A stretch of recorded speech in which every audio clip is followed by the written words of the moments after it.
think it's time to blow this scene. Get everybody in the stuff together. Okay, 3, 2, 1, let's jam.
Hello, and welcome to another episode of CRT Sound System. We've got episode 73, and your ears did not deceive you. That was not a video game soundtrack. That was the opening for Cowboy Bebop.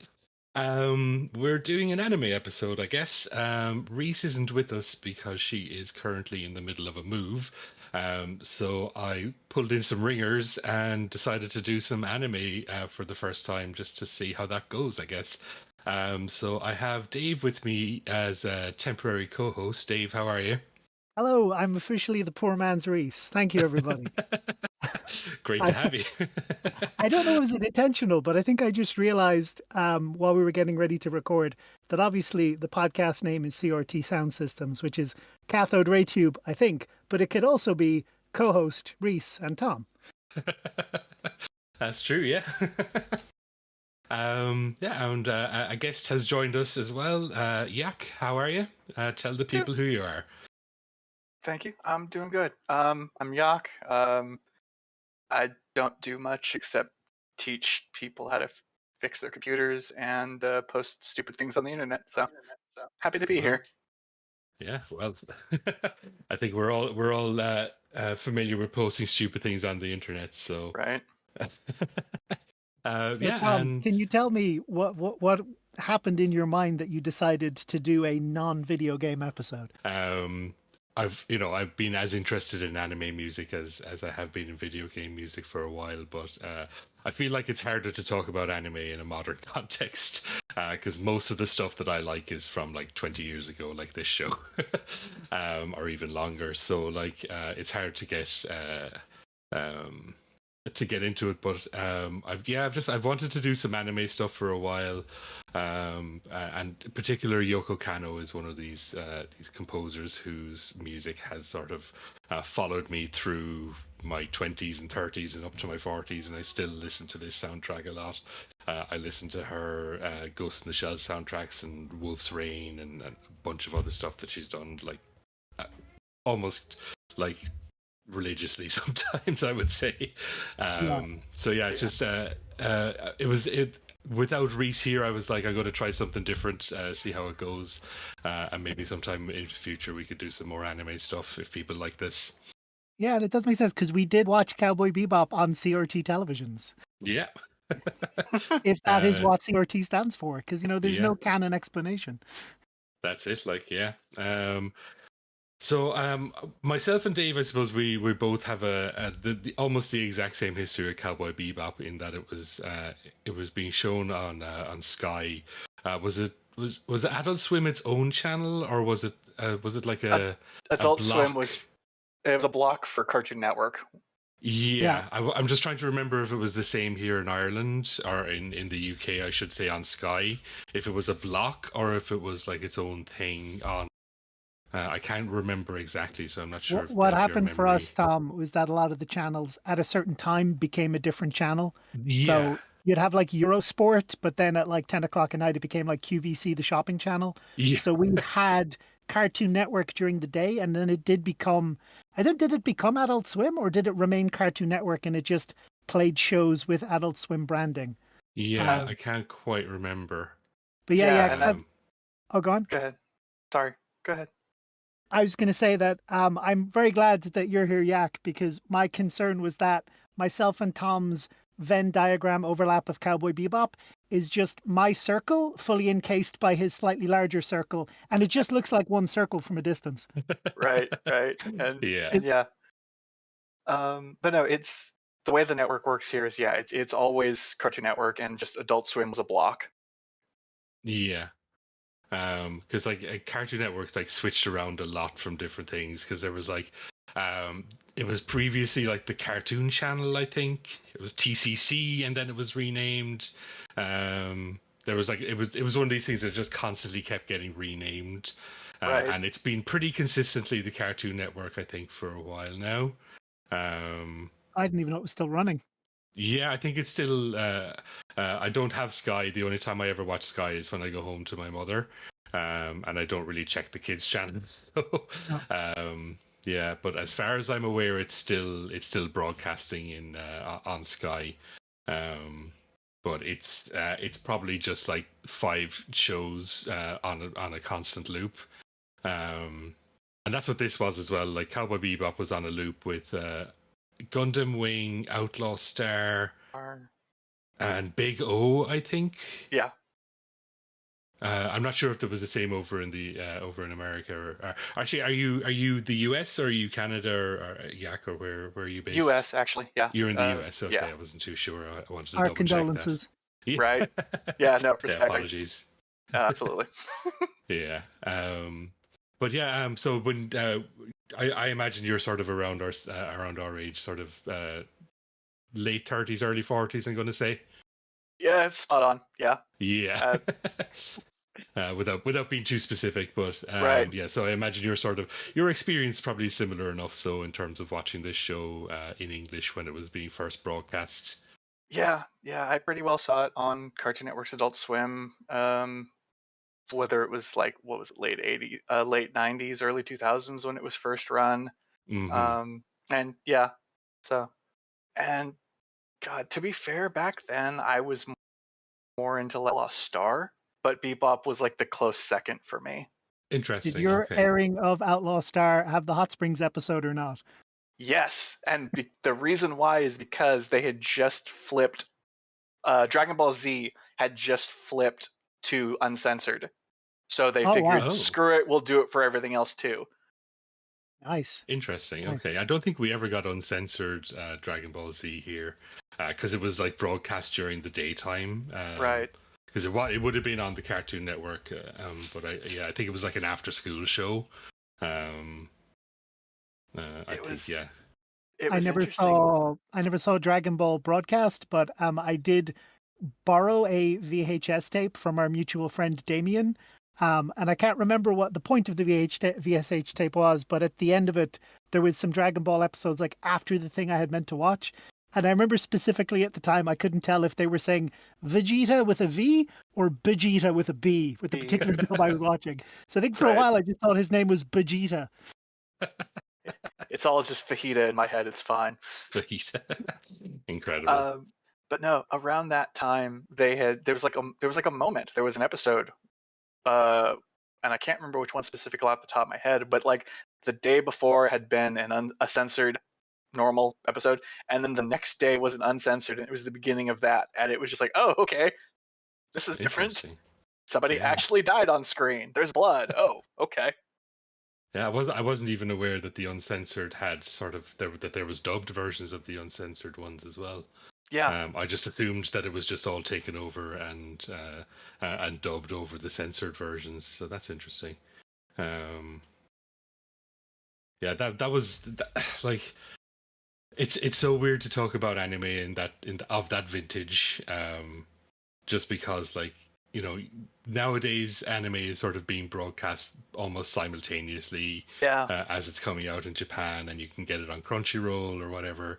Like you don't even need to worry about getting fan subs anymore. Like you just Yellow text. Yeah, like it's on Netflix, it's on Vintage. Amazon. It's such a different time for anime. I feel like such like an old man yells at clouds, where I'm just like, you kids don't know how good you have it when you're with your Crunchyrolls and your Netflixes. You were definitely my introduction to Cowboy Bebop, Tom, but I think my introduction to anime on the whole was my friend Brian, and it was a VHS tape of Ninja Scroll. Oh yeah. Well, So yeah, that's what got me in the door. Yeah. I think possibly, yeah, because I remember being like, so I suppose to give a bit more detail, both of us are from the west of Ireland, but I'm much more remote. So Dave was in the big town, I was in a much smaller town, and the big town is not even a town of 20,000 people. I think Right. is that how big? Like probably at the time. So like that's not even like. It barely registers as a town in a lot of countries. So like in terms of scale, like my Dingle where I'm from is a town of 2,000 people at the time. Getting anime at all was just like not really possible. So when I did finally go off to college, that was when I first started experiencing anime through Dave. And I think it was like I think you definitely showed me Ninja Scroll on probably that very same VHS tape that Brian gave wow. you. And then yeah, Damien, as you mentioned, had those VHS tapes of Evangelion. Because there was another channel, actually, come to think of it, called Bravo. Yes. Which showed anime, but like much later at night. So then you got like a lot more of the sort of more fucked up shit. So like you had Evangelion, and then like really late at night you'd get you just get some pure some hentai as well. I'd remember like you get Urtsukadoshi and Adventure Duo, Blue Girl. Blue Girl, right? And a lot of that, just because that was that was just what was being brought over. So like anybody who was able to license something was just showing it, and that was how I saw Akira for the first time and Perfect Blue, because they would show those sort of late at night. That's lovely though, because you mentioned this, like that's what's being brought over, and in my brain I'm just like, get perverts first. Yeah. I feel like the Onion sickos meme at the window at La Blue Girl. Yes. Yeah. Another very important thing as well, that for a while the BBC had like a Japanese block. It wasn't strictly anime, but sometimes they would show anime and they would show Godzilla films. But that is how I saw Akira, Wings of Haname's, and a bunch of other ones. But they had like I don't know, like a human introduction to the thing they were about to show. So they had a guy saying that like, oh, Akira is one of the greatest films of all time. And I'm like, oh, I haven't heard of this. Okay, I guess I'll watch and find out. But also in that block, they like sucker punched me with The Ring, which Oh at the no. time I saw it, I was not prepared for because I think I was in the house on my own and there was a storm on when I watched The Ring by myself. And I think that traumatized me slightly for like 2 years. Yeah, I do remember pretty much our entire college class getting traumatized by that movie at one point or another. Yeah, I do remember. Was it we watched it and then was it you or someone else had to drive home, or somebody drove somebody home and then had to drive themselves back home alone in the dark, having That just was watched The me. Ring. Was it you? That Was was it me. you? Yeah, Nice. I was driving my friend Brian back to Phoenix, and the entire like hour and a half round trip, there's no streetlights. So I'm just, Just pure is darkness. that what my backseat looks like, or does it maybe look like there's someone in the backseat with me? That's that's like what nowadays I'd be like, well, that's very Lynchian of you. But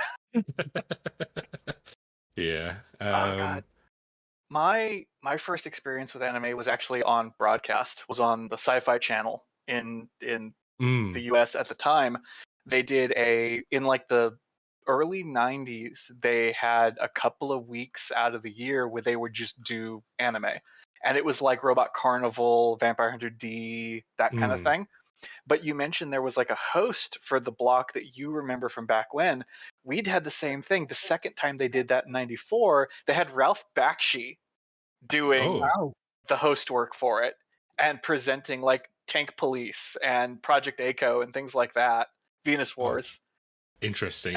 And then Huh. like that year or the year after, they dropped the special part and just made what they called the Saturday anime block, where they would just run, like a couple of different movies and shows just every Saturday. Hmm. Yeah, I do think that our sci-fi channel did that too at some point.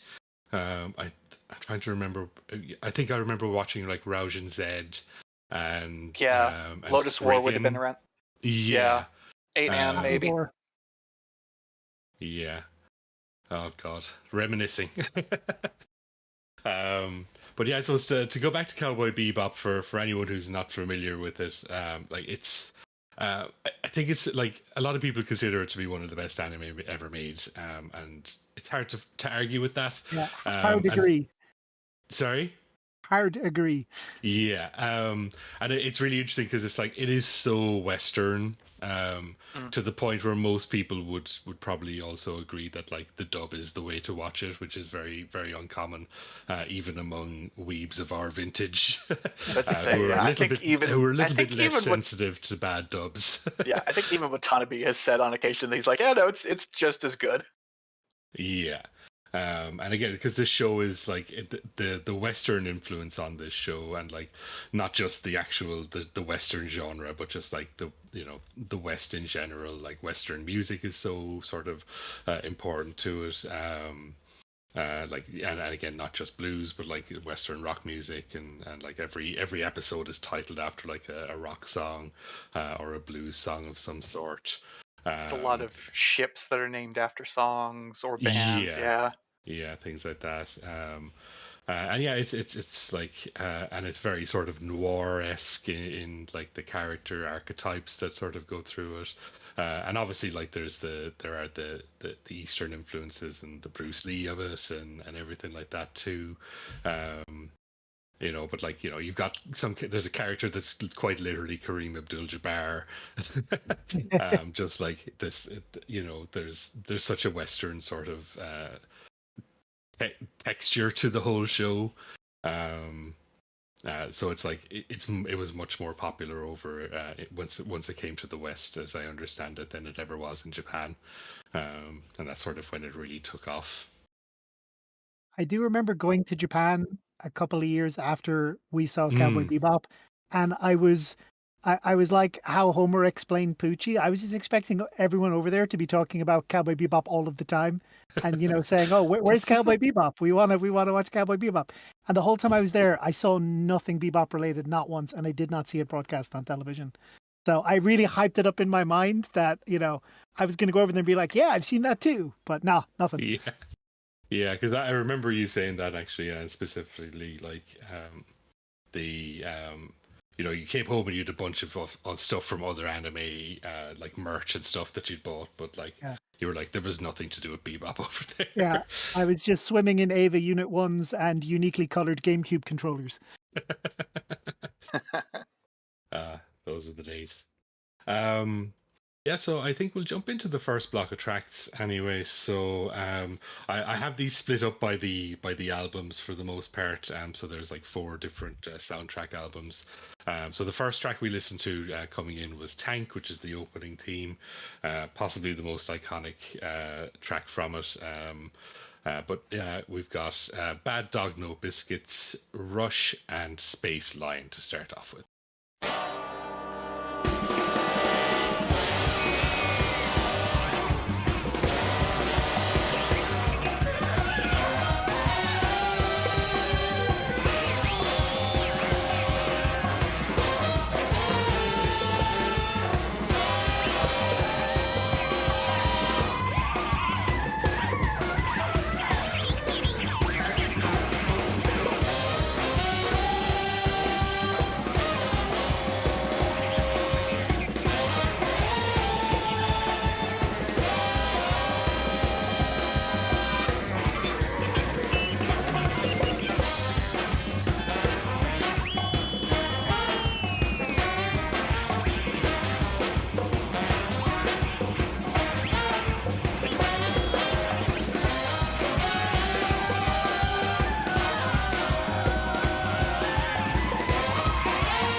Yeah, I suppose it's worth jumping back to the first track, just to bring up Tom Waits and how that sort of opens up with a cover, I suppose we'll call it, of Midtown from the Rain Dogs album.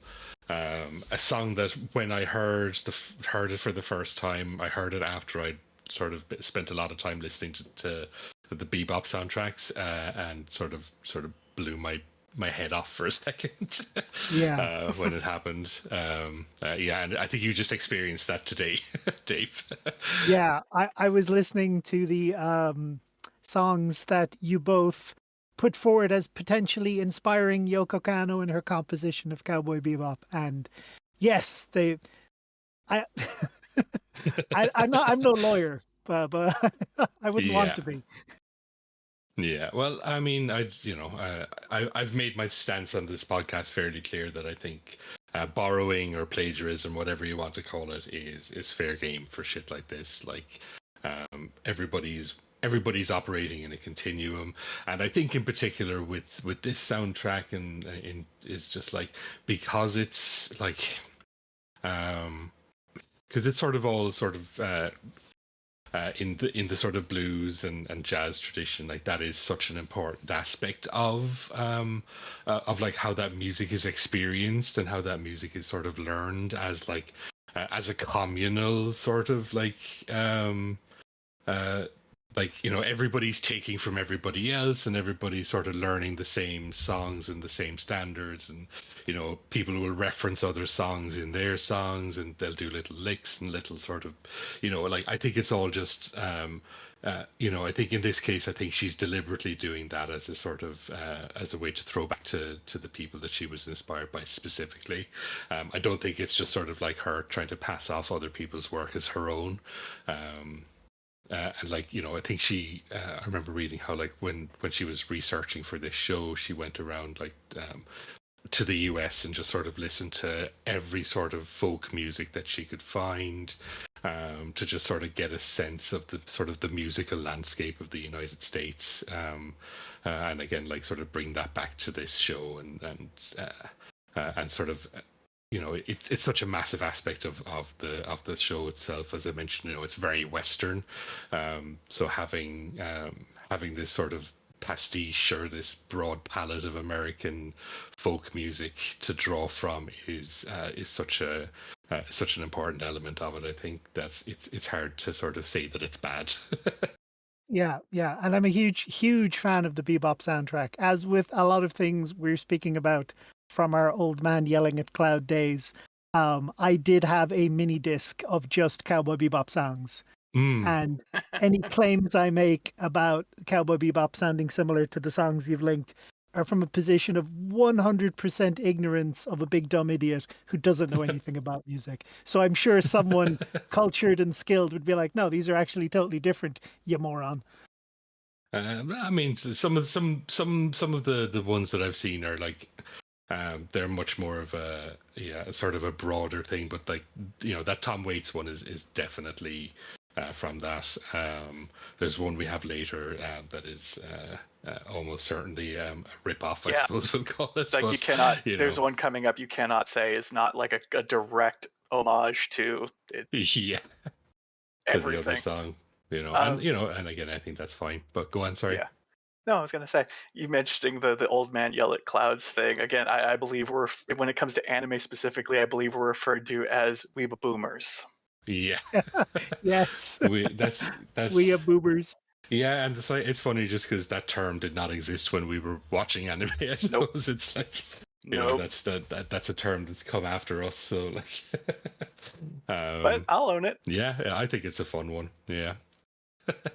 One thing I think is very funny, you don't know me, Yak, but as I am now, I'm like fiercely anti-spoiler, like to a weirdly militant degree, where if you're recommending something to me, I want you to give me as little information as possible. Right. Just like, tell me what it's called, and then maybe where I can watch it and nothing else. Name, rank, serial number. That's it. Yeah. And not serial number if you can avoid it. But I was definitely not this person like 20 years ago when I watched Bebop, because I can remember Tom telling me I should watch it and watching the first couple of episodes with me. And just like episode 1, he was like, all right, that's Spike. He used to be in the mafia. That's Jet. He was a police officer. That's Faye. She's over 100 years old, but you won't find that out till later. And Ed and Ein, they're both hackers. And I was like, oh yeah, cool. Yeah, Let's watch yeah. it. The dog's a hacker. It's fine. Yeah, dog's a hacker. But like, that would not fly now. I would, Right. bite your throat out before you got the second word today. But back then, I was just fine with it because I didn't know I liked Cowboy Bebop yet. So I was going, all right, Right. let's give it a go. Yeah. No, you've definitely gotten more draconian on your spoiler policy as the years have gone by. Yeah. I've always been kind of the opposite. I don't mind spoilers because for me, it's like the journey is more important than the end result. So it's like, knowing stuff is like, okay, that's cool. Now I get to see how we get there. Sweet. Yeah. No, it's one of those things where I'm more on your side, Yak, but I try to be sensitive to other people's how they feel about it. Although I know that on this show I definitely have a terrible habit of just like spoiling shit constantly. Well, again, and this is a show. This is an environment for that kind of thing. It's fine. I would never argue that my position is the correct, because my position is an awful lot of work. So I understand why people wouldn't want to do it. And both are valid. Both are perfectly fine ways to absorb your media. It's just, like you said, one requires you to spend a lot more time like not looking at other things and telling people to shut the hell up. Absolutely. It's pretty tiring. Yeah, I think I want to shout out to Rush as well. One of the best fight songs ever composed for an anime. Like, it shows up in the very first episode, and it's just like that when it kicks in. Like, holy shit! Like, what a moment for a show to just be like, because it's like one of the first times you see Spike fighting. Because like you sort of see Spike as he's a bit of a goofus. But you also see him doing some doing his training and stuff at the start of that first episode. But like, you don't really know what his whole deal is until that fight kicks off, and like you realize that like his sort of outward demeanor is very much an act to sort of throw people off. And when he needs to kick ass, he will absolutely kick ass. But you can also still see that goofiness in his fighting style in general, because he does do the Jeet Kune Do thing, where really it's a lot about misdirection and messing with the head of the person you're against. So it's still there, but yeah, you do see him do a lot of pickpocketing and put an entire sub sandwich in his mouth before you see him fight. The hot dog from the movie. Oh yeah. But yeah, like that track is then sort of used throughout the show as one of the main fight themes, and like and it even gets like remixed in and of itself too, because like they do it. I think they rename it as something like New York Rush for I think they get different musicians to come in and do that version. It's like because I suppose it's worth probably talking about the Seatbelts at this point. As part of composing the music, sort of Yoko kind of put together a band, and they I think it's like her husband and a bunch of other people, and like just sort of be able to cover all the different genres that she wanted to do. Like, she just got a bunch of incredible musicians to come in and just sort of be able to cover like the bebop jazz, the fucking the rock, the heavy metal stuff, the like the stuff like Space Line that we heard, where it's just like a spacey electronic track with just with the sax and some chanting vocals. Like trying to cover all these genres and get everybody on the same page. So like she works with a lot of the same people, and like even going ahead, a lot of these people show up in her other soundtracks as well, and especially then with like her vocalists as well. She has a bunch of vocalists that she likes to go back to time and time again. So it's fun sort of being in the Yoko Kanno world, just because there is sort of like there's a mythos to her, to like the people she works with and her whole thing as well, that's sort of separate to everything, that I find kind of fascinating as well. It's worth noting too that like she doesn't just it's a multi like national crew too. She'll grab Mm. musicians from all over the world to join, and just whoever has the sound she's looking for. It's not just all Japanese or all whatever. Yeah. Yeah, because like she's, people like Steve Conte and Scott Matthew, Paul and even like Shapiro does a lot of Auriga. sax work. Yeah. Yeah. And just people for like wherever she needs, and I think that was possibly part of sort of how she, when she was initially researching this and doing her trip around America, she probably saw a lot of these musicians, and then she was like, I'm assembling a team. Yeah. Come and work for me. You son of a bitch, I'm in. Yeah. I didn't realize she put together the Seatbelts specifically to do the Bebop soundtrack. Yeah. Yeah.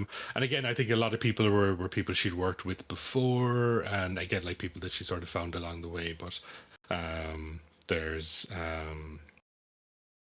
I think for this they specifically put together the band and named them just to perform the soundtrack. Oh shit, what was I going to say? No, I've forgotten. While you're assembling your thoughts, one thing, I don't know, is it especially unique or is it just my particular musical ignorance? But she does seem to do a lot of different versions of her own songs. I think there's 4 different versions of Tank with members of the cast singing it. But then as well for Rain, there's a female vocal version and there's a male vocal version. Yeah, I don't know. Like, I'm not sure how unique that is, but it's interesting that a lot of that stuff is never in the show, especially the stuff that's on that big box set. There's a lot of stuff that's sort of like outtakes and alternate versions, stuff like that. I think that version, the one where the different cast members are singing, I think that's just like a little novelty thing, because that's very common to do. Like, what are they called? Oh God, there's a name for them. Where like just you get B-sides or like scratch no, versions, that kind of thing, where it's just playing around, seeing what we can make work. Yeah, no, there's a I know there's a word specific for it, name for it's like an image CD, I think is what they call them. Where like like when they do where they get the voice actors to do songs and stuff like that is as their character. That's quite a common thing for like Japanese for like anime soundtracks and for some games as well. I think I heard that for One Piece, where they did the first, like One Piece has had 70,000 different opening songs, but they did the first one again, but had the cast dub it rather than the original singer. Yeah. That's pretty common for sure, that one, but like the alternate versions and the different takes and stuff like that, you don't always get those, I suppose, as part of soundtrack releases. So yeah, I suppose it's a bit of both, really. I do know for like Rain though, it's fun because like obviously the version with I think Yamane was on the show, whereas Steve Conte's version was on the album. And if I remember right, it's because like it was either they couldn't get Yamane to like redo it for us clean re-record for some reason, or it was like a scratch version. It was like a hey, let's see if this will work with Conte's version, and then okay, it works, cool, let's get the person we actually want to do it, kind of thing. Okay, but they still had the record, so they used it. Yeah. Depending on the day of the week, I have very strong opinions about which one of those is better, but it does vary. Yeah. Usually it's whichever one I heard last. Right. Yeah, and again, she's just got a lot of her hitters that come in to do these. Like Steve Conte is somebody that I've sort of found myself listening to his solo stuff separate to this to the Bebop soundtracks, and he does appear on like the Wolf's Rain soundtrack, and he's on Ghost in the Shell as well, and what's that one? Oh, he did that track with Maya Sakamoto on the Razafon soundtrack that I fucking love. I forget the name of it. Yeah. I recently was rewatching a bit of Razafon. That show is underrated. I think I've only seen the movie. Oh, really? Okay, I interesting. think the Razafon movie soundtrack maybe was at the end of the Bebop mini disc because you have to fill the disc. That's your playlist. It has to be a certain length. You don't want to leave Oh, yeah. space on the hard drive going astray. Yeah. It's possible, yeah. If I, especially if I was putting together that mix, I'm not sure if the mix that you had was one of the ones that I made for you. Entirely possible. Yeah. Every kilobit counts. Yeah, I suppose interesting to think of even back then I was making playlists for people. I guess doing this was really my calling all along. DJ in your soul. Absolutely. All right, I will we'll jump into the next block of tracks here. So these are all from the No Disc soundtrack, which is the soundtrack 2. We have American Money, Fantasy Sign, Want It All Back, and Don't Bother None.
des champs et comme un oiseau qui vole, c'est toujours moi, c'est toujours toi, toujours ce rocher de la mémue.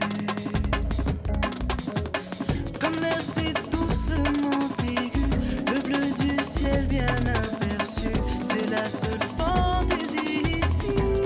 Pour toujours, c'est toujours toi, c'est toujours moi. Pour toujours, encore des jours et des jours et des jours, c'est toujours toi et moi.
reading my paper in Ray's Cafe.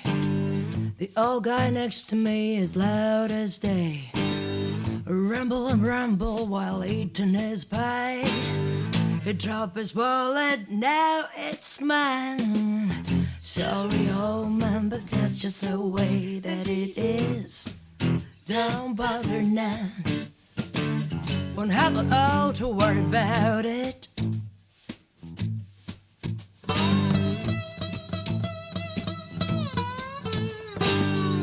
Pick up the wallet and slipped outside. I walked around and walked around and walked around town.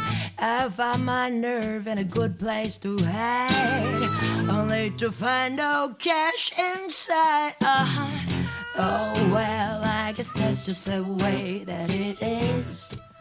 Don't bother now.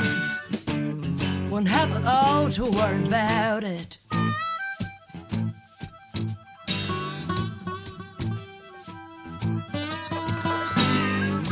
I got thirsty, so I went to a bar. Met a little darling with the face of a star. In the morning, woke up to find she stole my car along with my heart, yeah. Oh well, I guess that's just the way that it is.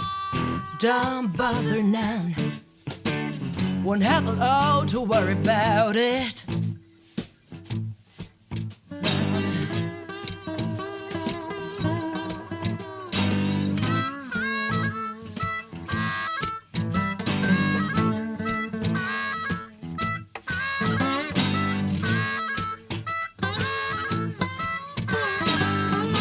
Should give me back my heart. Oh well, I guess that's just the way that it is. Don't bother none. Won't have it all to worry about it.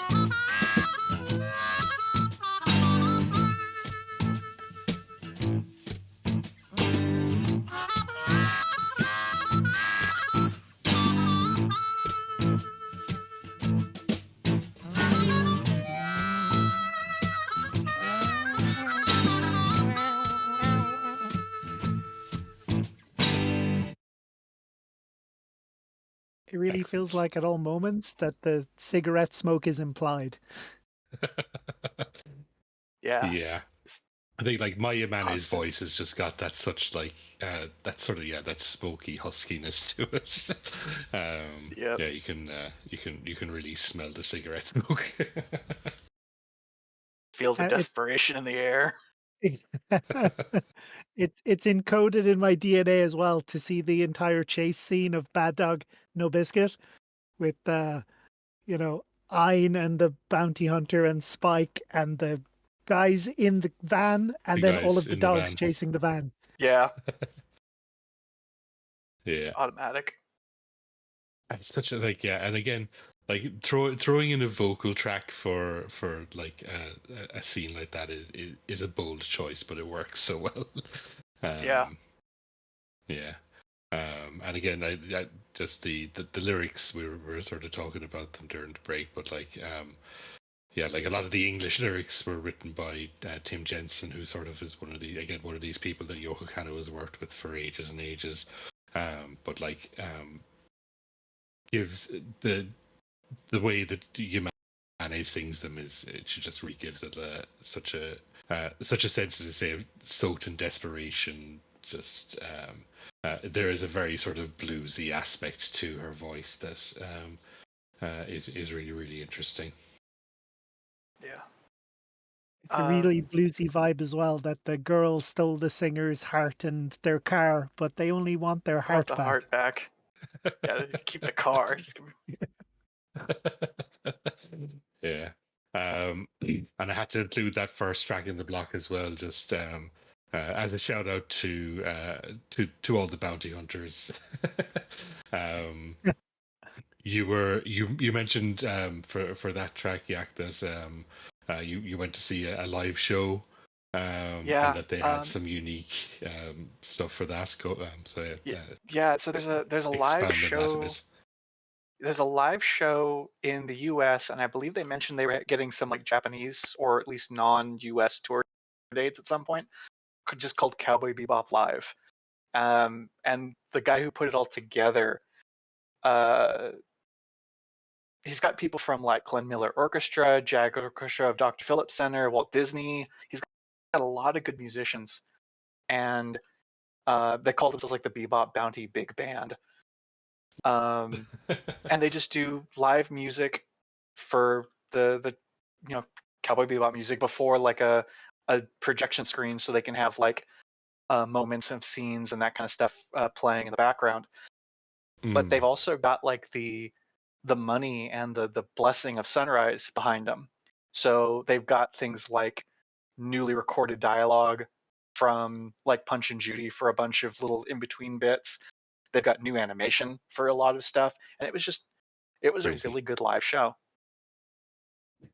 That sounds Yeah. amazing. It's absolutely wild to be able to get the permission off Sunrise, but it does seem like Sunrise are very sort of are good with that kind of stuff. Again, like they're doing like vinyl releases over in the West, and the fact that I suppose that the show is much more popular over here even to this day. It's probably down to Sunrise being very very willing to work with people.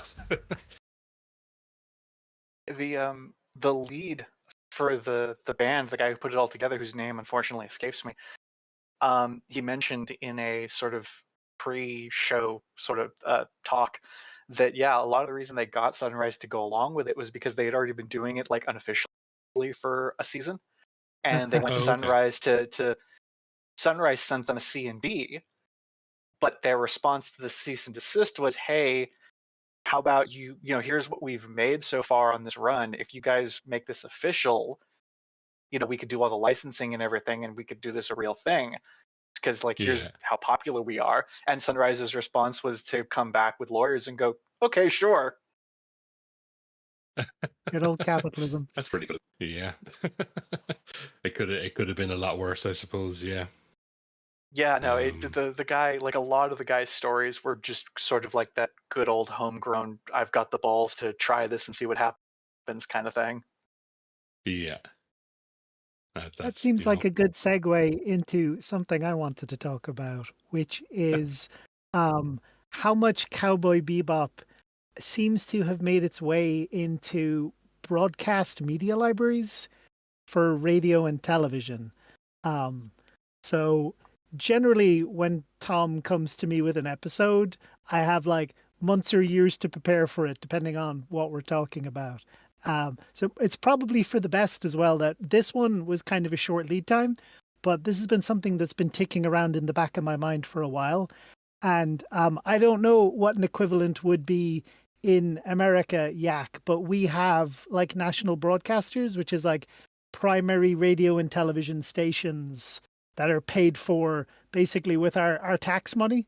So you have like, the number one television station, which is called RTE1, and then the number one radio station, which is, RTE Radio 1. So you can imagine my surprise when I was walking past a radio, I think it's like 4 p.m. primetime radio, and I hear the following. Tom, would you play the clip, please? Okay. Now, we have two quizzers standing by, waiting to take part in the Who Done It quiz. Nice. Thanks so much to the people at Clontarf Castle for helping Take us a shot out every this time he week. says We have a Clontarf. 2-night stay for our winner today. The winner will stay in a luxurious accommodation. They'll get a delicious artisan castle breakfast each morning and an evening meal in the award-winning Fahrenheit restaurant. Clontarf Castle is perfectly located in picturesque Clontarf, moments from the seaside village that overlooks Dublin Bay and just 10 minutes from the capital city. They have spring night offers and you can check them out on clontarfcastle.ie. clontarfcastle.ie. Sarah Brady. Hello, Sarah. Hi, Ray. So that's not Nice. the only time I've heard Tank or snippets of Bebop in radio or television or in commercials for other things. I think there was an ad for like PBS Kids I saw on the radio that was just Tank. but it's in there a lot. And I'm almost grateful to Tom that the lead time for this episode was so short, because I didn't have time to get super obsessed and really look into this. But I did contact the staff of that show. And I also contacted a bunch of other people who left our national broadcaster under bad circumstances to be like, okay, who's the nerd in your office who keeps putting Tank into things? And before we recorded this, I didn't get a reply. But that Tank was the official theme song for that primetime quiz show for, as far as I can tell, about 5 years. That's wild. And is that January- seems like it's a re-record? Is that like a re-record, or is that just like a It's pitched not. up It's version? not the I think original it's just version like of the song. Yeah, It doesn't seem to be. It seems like a cover to me. Yeah. it was. I figured it was either that or just a very low quality, like, took it Yeah, off it just the seemed radio like it was type pitched recording. up or something. It was Yeah. it's in the wrong key. So I was just like, yeah, but yeah, no, it's definitely Tank. Like there's no Yeah. way around it. So I don't Yeah. know, is that copyright infringement being done by our national broadcaster, or is there a version of Tank in the banks of RTE that they just play sometimes? I heard Yeah. while I was looking into this, saw some people say that it was in some other radio shows and some other TV shows, and I tried to confirm that myself, and I couldn't in the time we had, but I have heard it in other places. So it's a bit of a wild thing. If I do ever hear back from the people involved in these shows, I will let you know on a future episode. But I got no replies to my inquiries in the lead up to this. That's The amazing. 60 hertz version instead of the 50 hertz one. That's it. Yeah. Jesus But Christ. you can imagine the first time I walked past a radio and heard that and went, wait, what? That's wild. And I suppose your mum's always playing the radio in the house, so Yeah. like yeah. It was being with my mom where I heard that for the first time, and I was like, wait a minute, turn that up. Which is that's the Ray Darcy show. I would never normally say that for the Ray Darcy show. We're And all yeah, You want to right turn you that are. down and off, please. Also, other That's- bit of trivia, that recording I played is from January 31st, 2025 at 4 p.m., which was the last time that was used as the theme song, because when they went into February, they changed the quiz and they chose a different song. So I tried to go back as far as I could in the archives, but the archives only go back 2 years, and I know he's used the song for longer than that. So I don't know how Okay. long that was on Irish primetime radio as a quiz theme song, but it's gone That's now. fascinating. Yeah. So this Wow. is a deeper topic that, because we're recording this now, I don't have to look into anymore, but I will forever be curious about. Yeah, 'cause, like that's wild. Just the notion that like in Ireland, just a bunch of people will know this song just from listening to the radio, but will Right. that's I will never ever know where it's from, or who composed it originally or anything. That they just live their lives knowing, just having heard that song every day on the radio for 5 years. Yeah. I if I had to describe Ray Darcy in 2 words, it would be a contemptuous normie. So I believe if he was told this was from a Japanese anime, he wouldn't have allowed it on his radio show. Right. It's just been flat. No, we're not doing that. Yeah, he would have. Yeah, that's wild.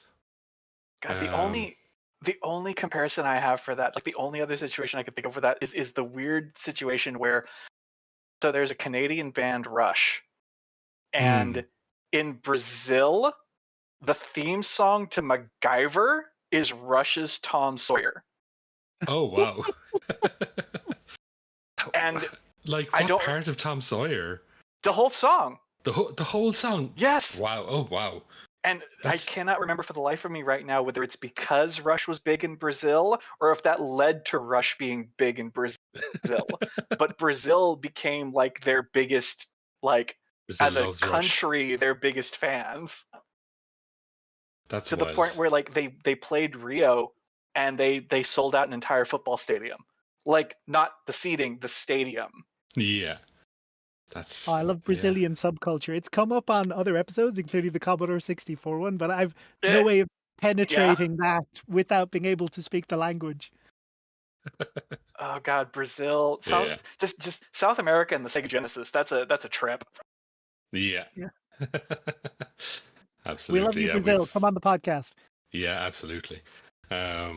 Especially come and talk about SNK games with us for sure. Yeah.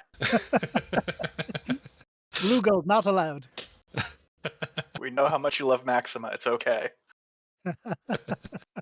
Yeah. So we'll. I think we'll jump into the last block of tracks from the show itself. So these are all from Blue, which is the third soundtrack. Like, I feel like it's hard to talk about this show without talking about the ending, and like without spoiling too much. It's very final, and like I think it's one of the first times like I'd experienced a show where like there was no chance that it was ever going to continue because of that. And like I know there's it got a movie later which we're going to talk about, but like the finality of that ending is not something I'd ever experienced prior to that, and sort of it became a thing I associated with anime in general, of just having less happy endings than Western shows that I was used to, or even just like having actual endings and not just going on for 9 seasons before petering out and everybody got bored of it. Yeah. Like so many shows that I used to watch.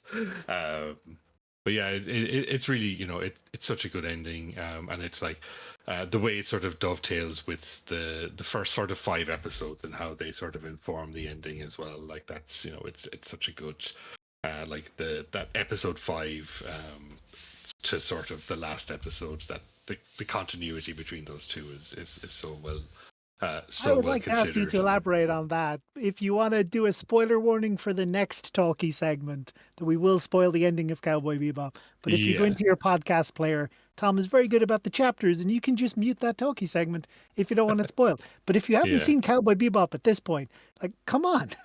Yeah, please. You're just so just old. watch it. This anime could drink in America. Yeah. And would. Heavily. Yeah. Yeah, absolutely. So yeah, we've got three tracks then from the Blue soundtrack. We have Mushroom Hunting, which we'll probably talk about later in terms of the plagiarism allegations. We have Call Me, and The Real Man. Let's kick the beat.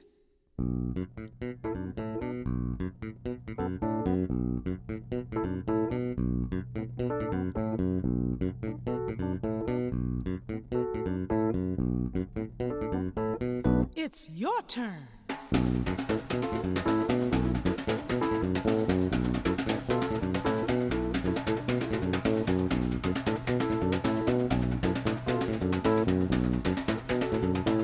The conga drums.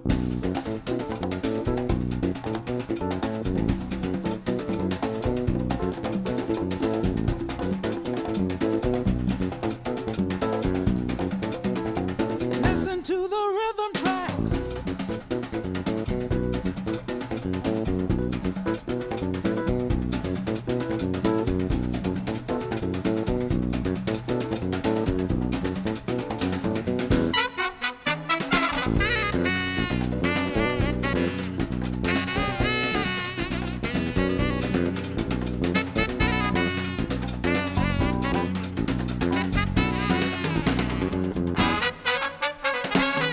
Africa, Mexico, Sicily, Tijuana, India, Osaka, Indonesia.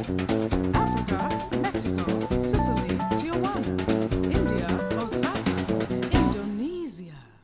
Africa, Mexico, Sicily, Tijuana, India, Osaka, Indonesia. Africa, Mexico, Sicily, Tijuana, India, Osaka. Just bring us back to.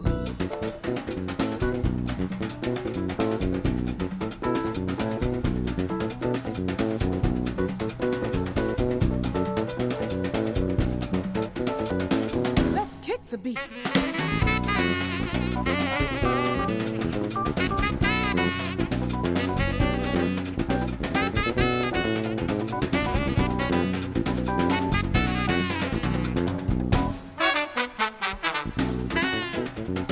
Let's kick the beat.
got to get to you.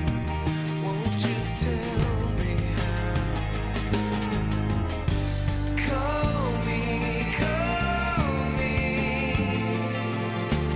let me know you are there.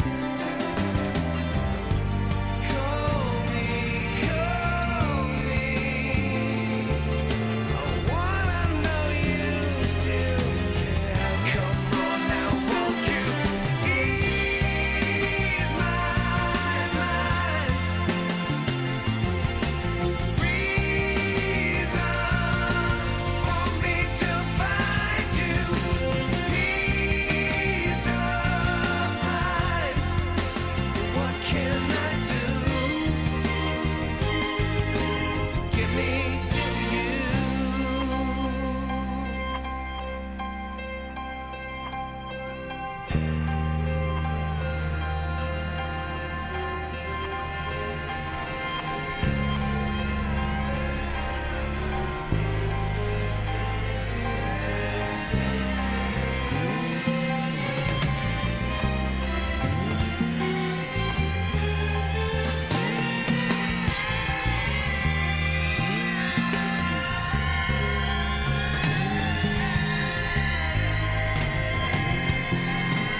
I really wanted to include the last track. It's a little bit of a weird one, but I think just because it's so different to everything else on the soundtrack, and it's one of those ones that's always just jumped out to me.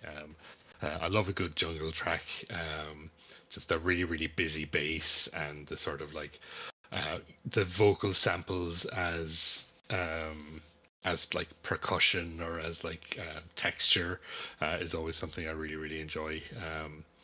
But yeah, it's a cool little track. We were just talking about where it's used in the show because I couldn't remember, but yeah, it's used in a couple of different spots.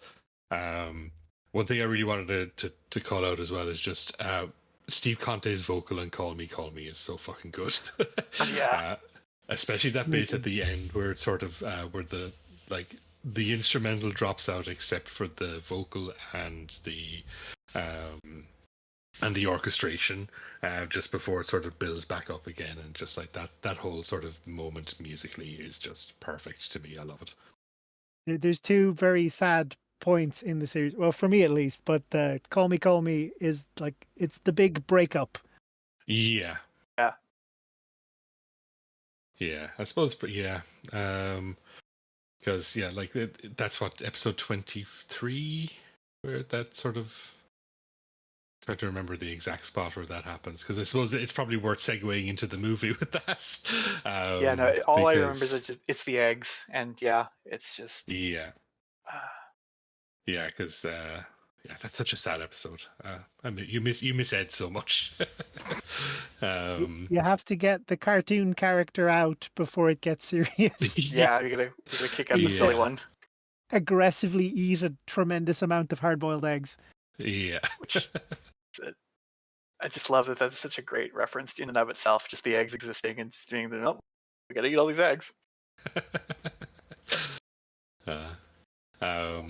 Yeah, because we talked a little bit about the movie, and yeah, just sort of because of the finality of the ending, which, you know, as Dave said, we're going to do spoilers in this part. Spike dies. Oh yeah. And dies like hell. Like, he die. Oh boy, does he fucking die! You know, and again, like that, it's sort of like one of those things that, like, seeing it when you're sort of 20 and you're still sort of learning how to interpret media and how to look at things, like seeing stuff like that, just fucking when you're used to watching serialized TV from the US, that, you know, again, that's sort of like 8 to 10 seasons.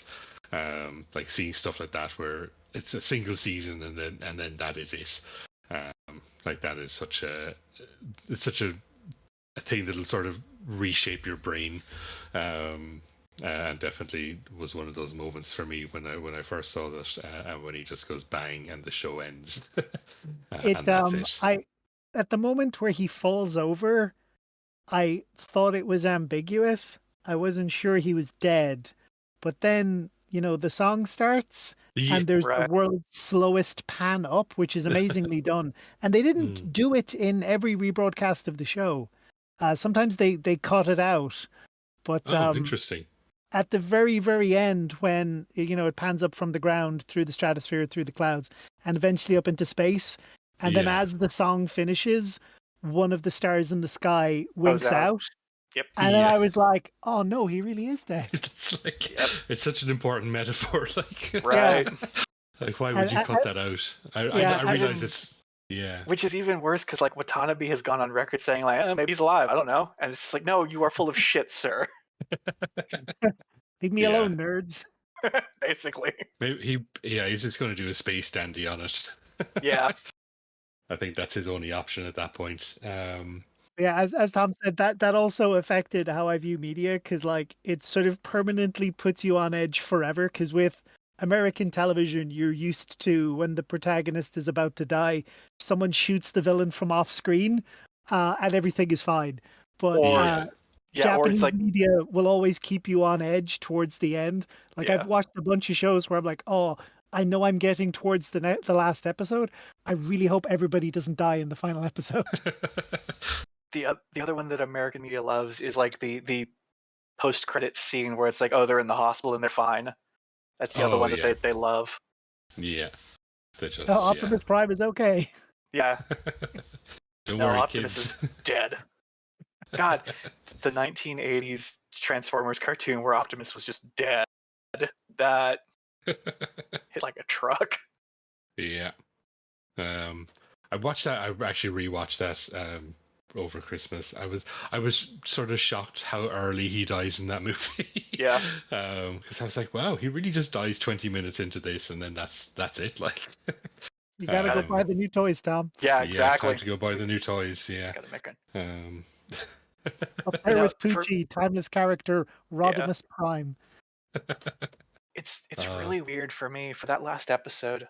Like, I don't know why. Maybe it's because I always kind of root for the weird, like, B-roll characters. Shin getting killed was actually more of a hit for me than Spike. Just the fact that it's like, because he had just spent that scene where it was like vicious, like, don't follow in the footsteps of your brother, and Shin's like, yeah. fuck you, make me.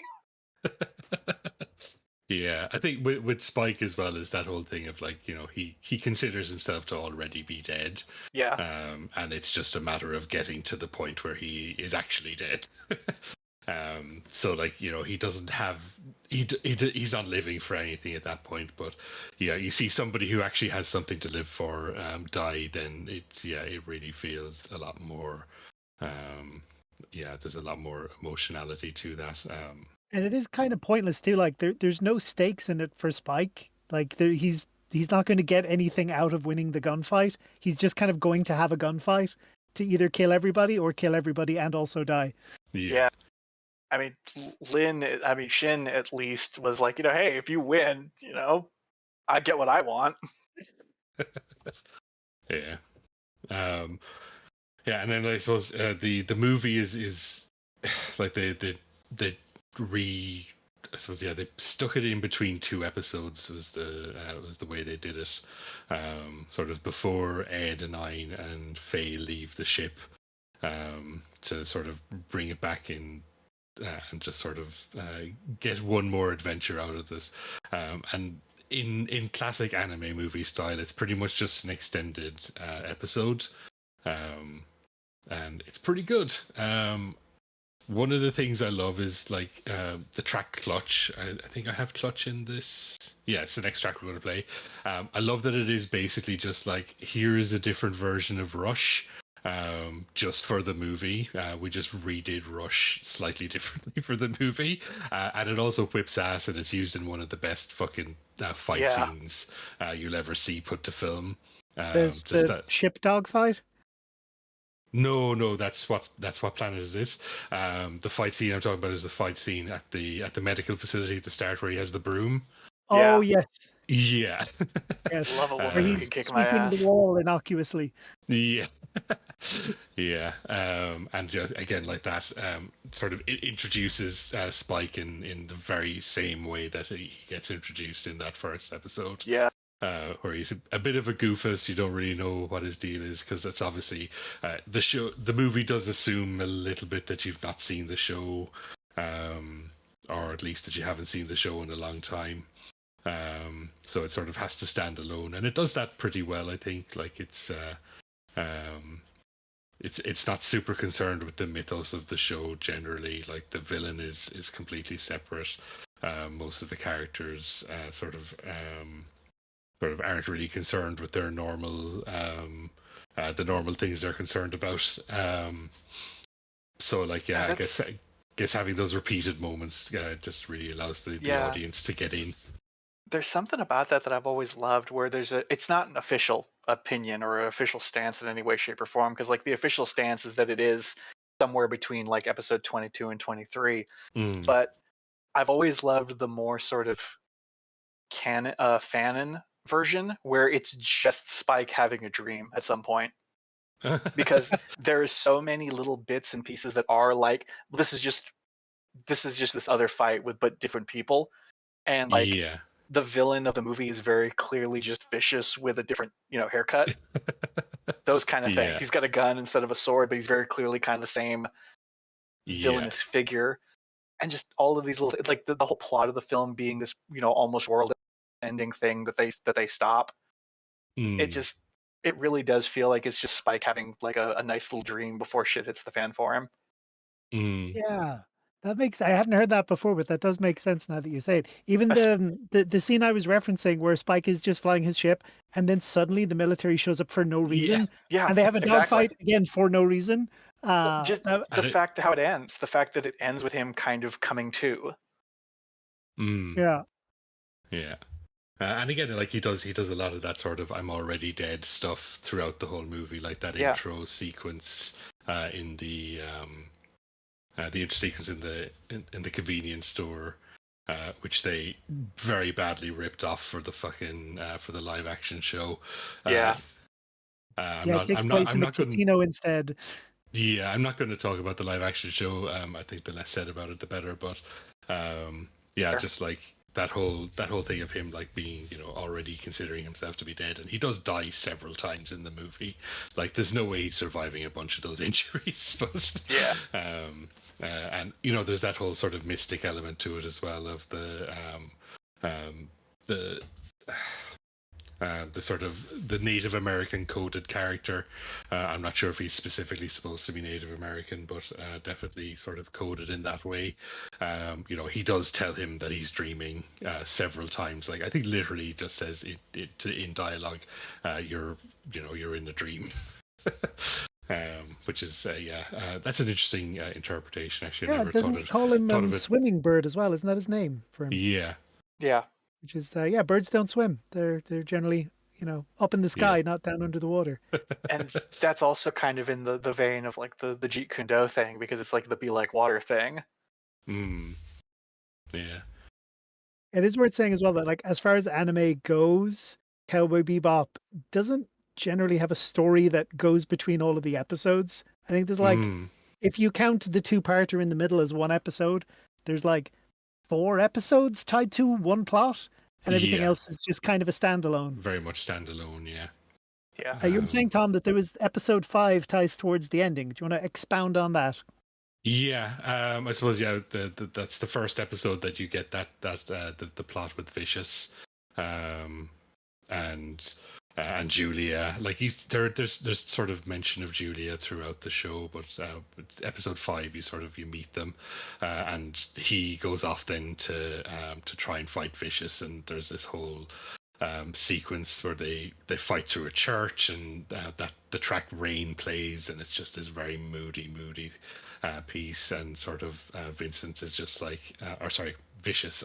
Now that we were talking about the movie, You're welcome. Vincent and Vicious mixed up again, which I always fucking do.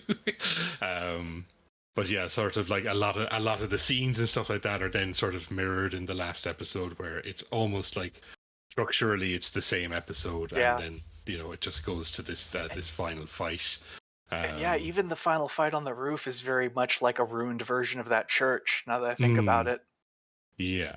And again, like that, Spike very much dies at the end of episode 5. Like, he's thrown off a building, and he wakes up at the end of that episode, and he's just completely encased in bandages.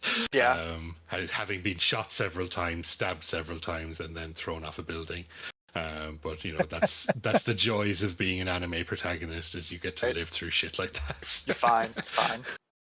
It is funny how injured he gets, and how Vicious up in the cathedral is next to the world's largest detonating grenade that goes off like a nuke, and they're both totally fine. He has jacket. Yeah.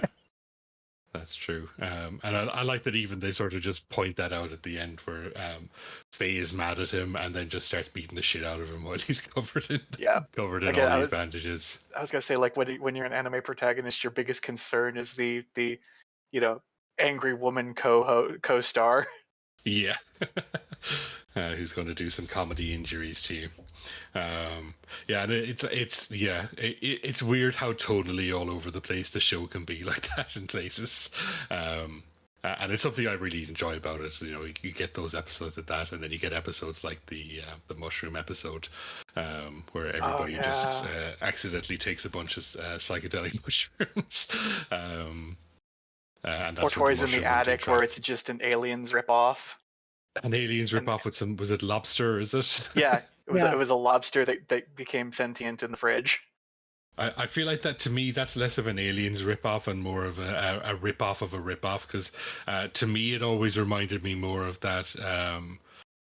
What is it? The that Red Dwarf episode, the Exomorph. Is that what it's called? Oh yes. Because it always The seems more polymorph. of that. The polymorph. Yeah. That's it. Yeah. It always seems more of a ripoff of that to me than it was of Alien. But it's a ripoff of a ripoff. Right. Yeah, and like it's one of those things that sort of taught me about anime and how shows like that could just sort of take wild swings in tone and still feel cohesive. Yeah, and I like things that are able to just do that. Sometimes it's successful; it's not always successful, but I like when people try it. There's definitely two sort of things about anime that were weird to experience. The first one was that, the fear that everybody may die at the end, but the other is just when the anime kind of looks at you and is just like, yeah, don't worry about the details. Don't worry about it. It's fine. We're not going to explain this. Don't ask. Here's a beach episode. Just watch the beach episode for a while. Don't think about it too hard. I mean more how in a lot of like Western media, they may it might be considered a plot hole, or they might feel compelled to like explain everything or every connection between every character or like what happens in the episode. But anime just will just end, or will just decide not to explain a particular thing. My favorite one of the, I guess it's not strictly relevant to Cowboy Bebop, but in Ghost in the Shell Standalone Complex, there's an episode where they have to rescue a little girl. But when they find the little girl, she looks different. And then they realize that the little girl they were looking for rapidly aged into a 90-year-old woman, had a daughter, and then that daughter had another daughter. And the child they found was the granddaughter of this other girl who'd only been missing for a week. And at the end of the episode, they're like, oh, do we want to ask her how she aged into be a grandmother? And they're like, no, I don't care. And then the episode ends. That's more it's such a good paperwork. episode too. It's like that's one of the best episodes of the series as well. It's great because I was not prepared for that level of not caring, but once I assimilated it in my mind, I respected it. And then the opposite of that is like where you explain where Han Solo got his name from. There's like two sides of the extreme. It's great because Bebop even has that. There's Sympathy for the Devil with the kid, the harmonica player, and it's like, oh yeah, this kid's actually like 120 years old or something, and you don't need is an immortal demon creature that can only be killed with this specific bullet. And it's just like, okay. They do explain that though. It's weird, but they explain it. Yeah, but not really. It's sort of a very hand wavy, sort of odd sci-fi kind of explanation for it. It is sort of interesting to sort of compare this show to Space Dandy though as well, because like that's a show that really leans into just not giving a shit about plot stuff. Every episode is just might as well just happen in a different universe, and often does. It's no wonder that Watanabe went on to make Space Dandy, I think. But we'll jump into the last block of tracks from the movie. So I have Clutch, which, as mentioned before, is a nice little remake of Rush. Then I have Butterfly and Gotta Knock a Little Harder.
To me, and it might have meant a thing or two if I'd known the difference.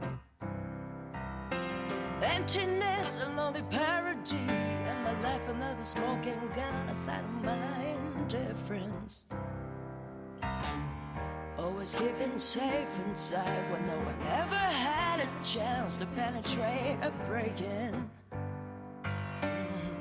Let me tell you, some have tried, but I slammed the door so tight that they could never get in.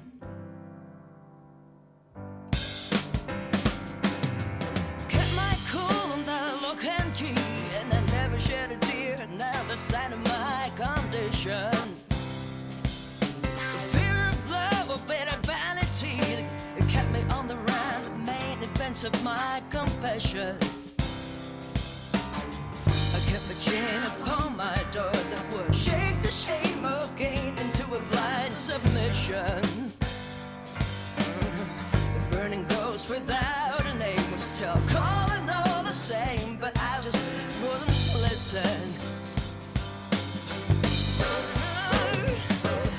The longer I stall, the further I crawl, the further I crawl, the harder I fall by scrolling into the fire.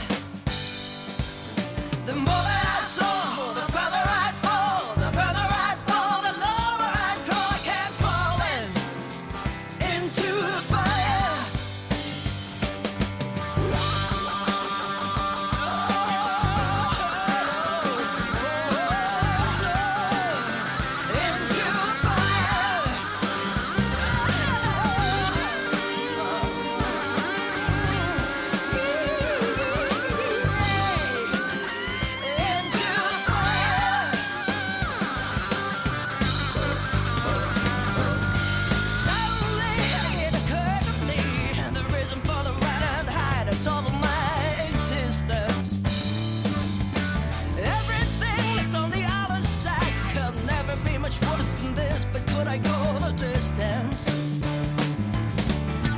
press the door and hold my shame, tearing off each piece of chain until they were broken.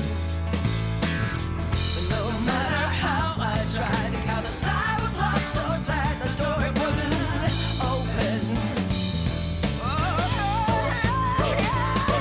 Gave it all I got, started to laugh, they shouted for someone to open the lock, let's scatter and get through the door. The more that I know, the harder I get, the harder I get, the harder I know. Just get break through the door. Yeah, yeah.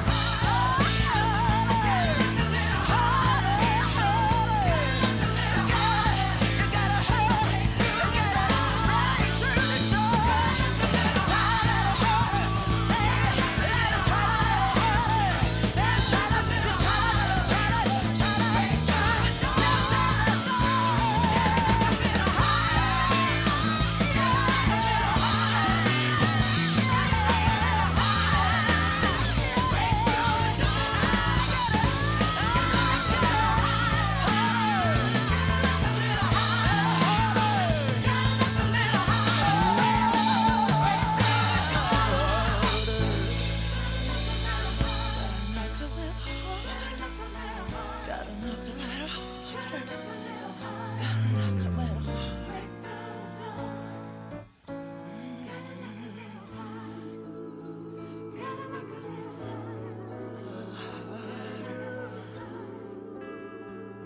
Break down the door.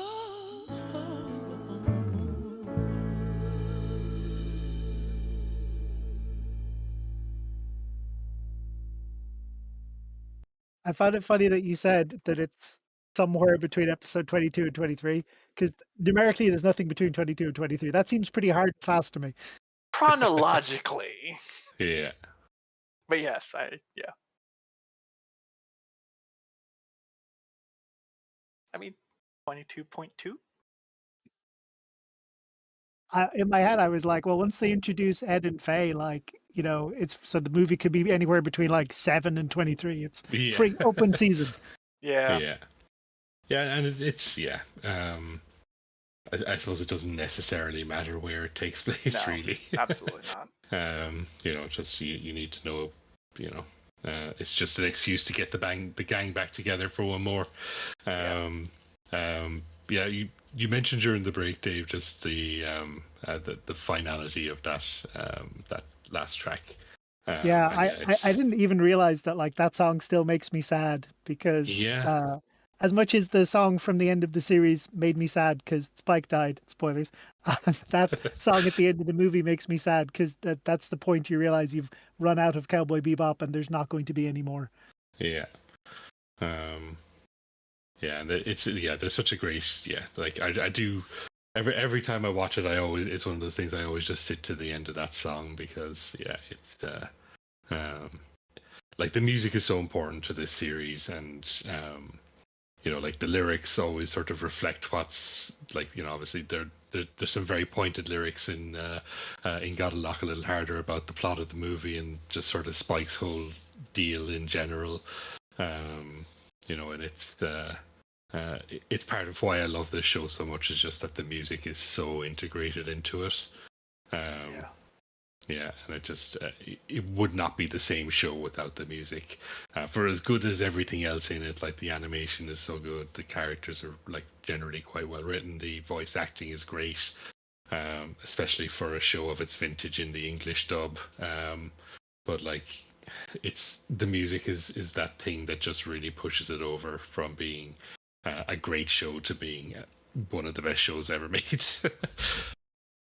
And genre-wise too, like a lot of the songs are very different sounding from each other, so they're not all blues and jazz. You're saying there, they got some jungle and some other things. And American Money as well is just absolutely what us foreigners think of as America. That is America. Yeah, that's the most American song ever made. Checks out. Yeah, even like I think about like the heavy metal Queen, that the heavy metal song that they did for that, like is Yeah, it's great. the trucker thing. God, that's Yeah. God, yeah, I haven't thought about that in a while. That whole episode was great. Just the whole Yeah. space trucker thing is such a great concept. Yeah. The whole aesthetic of Bebop as well. I can't remember if the sort of dusty space aesthetic has a name, but when Firefly came out, Firefly felt Yeah. very Bebop-esque. Yeah. The sci-fi western, yeah. The sci-fi western thing was sort of it's because you had like Trigun and the other one that we mentioned as part of the block, which is Outlaw Star. Yeah. Like they all had that sort of that's sci-fi western vibe to them, and even previous episode that we did on like the Wild Arms series, where it's got that sort of it's all sort of influence, but it's not something I've seen outside of sort of that little group of sort of stuff that was in the early 2000s. It's an interesting aesthetic that I would like to see explored more. Yeah, there was another anime that did it like in 2006 called Coyote Ragtime Show that like almost felt like it was just not a rip-off of Bebop, but it was definitely trying to be like Bebop-esque. Like they were hoping it would be the next Bebop. And it too was like the very Western theme, very, it had more of an Outlaw Star style plot where they're like trying to find the big treasure in the middle of the galaxy type thing. Yeah, I haven't heard of that one, to be honest. I might have to look that up. I do like the kind of dusty lo-fi nature of all the tech, where like the Bebop is a converted fishing trawler. Fishing jelly, yeah. And like Spike has a personal, the swordfish, which has like a laser cannon on it, but he can only shoot that once. Yeah, it costs too much. The battery, no, not going to happen. Yeah.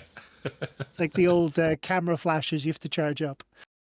Yeah. Or just like I can't remember which session it was specifically, but where they're trying to find a tape for the tape player for Fade. They find like the beta player. The beta player, yeah, and he's kicking the crap out of it just to make it work, and the guy's just horrified because this is ancient tech. Yeah. It's that sort of like not just that everything is broken down, but like like nothing works, even the new stuff. Yeah. And they're just like they're constantly sort of dealing with shit breaking down on them. Because you don't really like at the trucker episode, you do get sort of some of a sense of sort of the way space travel works in the series, but it never sort of has moments where it sort of sits down and explains like the mechanics of stuff to you. It just sort of takes a lot of that as read. There's a whole like the gate incident is just like a throwaway line. It's like, there's a gate incident. What was that? Duh. It's a gate incident. It led to Earth being the way it is. How? Yeah. We won't explain what gates are, but they're completely necessary for travel. And also one of them accidentally destroyed the Earth. Yeah. Don't worry about it. We live on Mars now. Yeah. All right. I think we'll finish up with that. Thanks so much for joining me. So I guess, Dave, you probably don't have anything you want to plug. You never do on the show. No, I'm good. I'm sorry I'm not Reese. Yeah. But Iach, if you want to plug anything that you've got going on, tell people where they can find you on social media and so forth.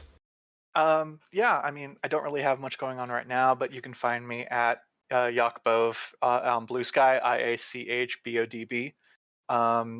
If you already follow like Reese on Blue Sky, I'm one of her followers. Easy enough to find me. But yeah, I've been happy to be here. This has been awesome. Yeah, Thank you. It's been both. great. Thank you so much for jumping on in such short notice as well. No worries. Thanks, Iach. You're a key component to this episode, bringing your different experience from the very, very conjoined one that Tom and I shared. Absolutely, yeah. But yeah, no, I'll see about getting you back on maybe for a video game episode at some point in the near future. I would love that. Well. That would be awesome. Yeah, absolutely. Mesh it all together and do a We a Boomer shooter. There you go. Oh God, what? Trying to think, what would that be? Is there any Japanese boomer shooters? The only thing I can think of right now is like the Japanese dub of Power Slave, but perhaps. Yeah, I won't bother with the social media stuff in this episode. Links are in the description if you want to go and follow us, go on the Discord, whatever you want. We're going to finish up with the last track, which is the ending track for the series called The Real Folk Blues. Thank you so much for joining me, and have a good one. Yes, Space Cowboys. Bye.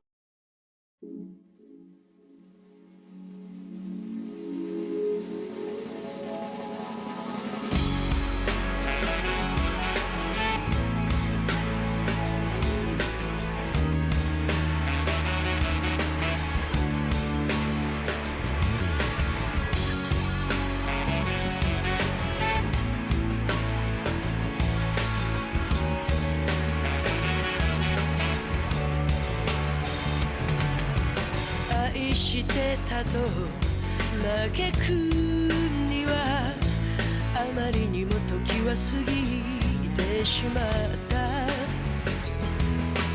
まだ心のほころびを癒せぬまま風が吹いてる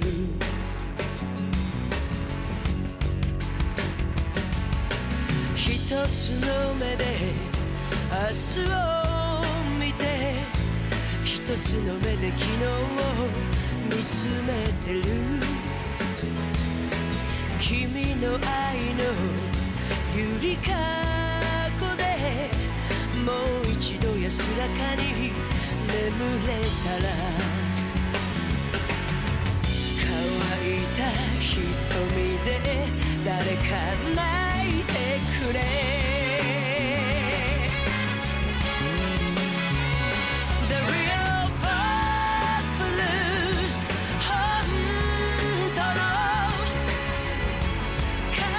君が知りたいだけ泥の川に浸かった人生も悪くはない一度きりで終わるなら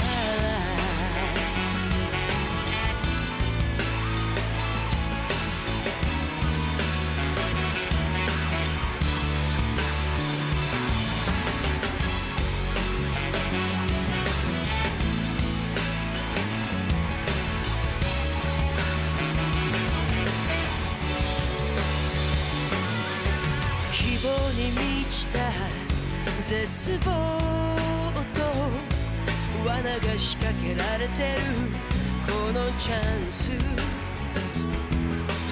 何が良くて悪いのかコインの表と裏みたいだどれだけ生きれば癒されるのだろう